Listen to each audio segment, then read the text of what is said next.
Hello friends, నేను మీ బాంబే భారతక్కను. గోధుమ బొరుగులు ఎలా తయారు చేద్దామో చూద్దాం రండి. మీలో ఎంతమందికి గోధుమ బొరుగుల గురించి తెలుసు, ఎంతమందికి తెలియదు నాకు కామెంట్ చేసి చెప్పండి. ఈ గోధుమ బొరుగులు చాలా టేస్టీగా ఉంటాయి. ఒక్కసారి మీరు ఖచ్చితంగా చేసుకొని తినండి.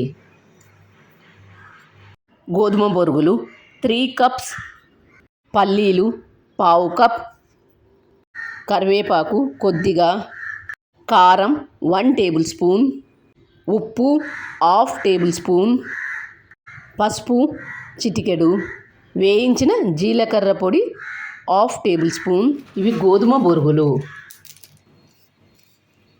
నా ఛానల్లో రాగి బొరుగులు, సజ్జ బొరుగులు, జొన్న బొరుగులు ఇవన్నీ ఉన్నాయి, చూసి చేసుకోండి. గోధుమ బొరుగులు డయాబెటీస్ ఉన్నవాళ్ళు కానీ, లేదంటే సాయంకాలం ఏదైనా లైట్గా తినాలనిపించినప్పుడు ఇలా చేసుకొని తినండి.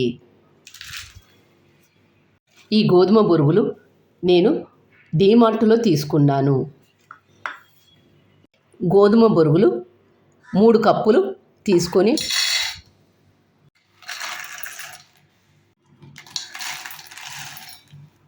పిల్లలు స్కూల్ నుంచి వచ్చినప్పుడు ఇలా గోధుమ బొరుగులు చేసి ఇచ్చినట్లయితే ఇష్టంగా తింటారు. అక్క బొరుగులు ఎక్కడ తీసుకున్నారు అని నా ఛానల్లో చాలామంది అడిగారు. డీమార్ట్లో అన్ని రకాల బొరుగులు ఉన్నాయి.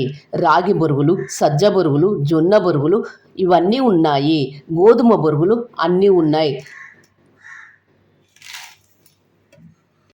నా ఛానల్లో రాగి బొరుగులు, సజ్జ బొరుగులు, జొన్న బొరుగులు రెసిపీస్ ఉన్నాయి, చూసి చేసుకోండి. గోధుమ బొరుగులు ఇంకా బాగుంటాయి. గ్యాస్ ఆన్ చేసుకొని ఒక బాండీ పెట్టి ఇందులో 3 టేబుల్ స్పూన్స్ ఆయిల్ వేసుకొని, ఆయిల్ వేడైన తర్వాత పల్లీలు వేసుకొని, పల్లీలను సన్నటి మంట మీద బాగా వేయించుకోవాలి.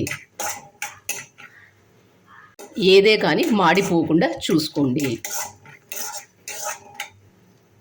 పల్లీలు బాగా వేగిన తర్వాత కరివేపాకు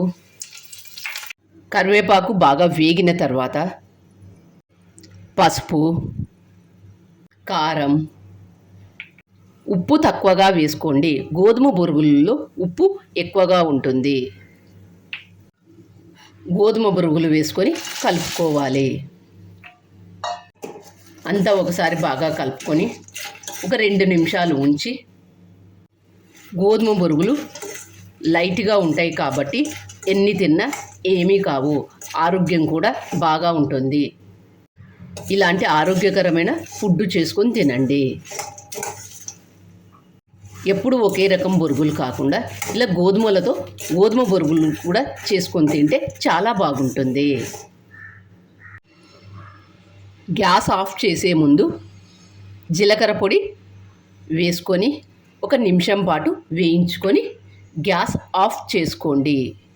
చూస్తుంటేనే నోరూరుతున్నాయి కదా, ఇంకెందుకు ఆలస్యం, మీరు కూడా తప్పక ట్రై చేయండి.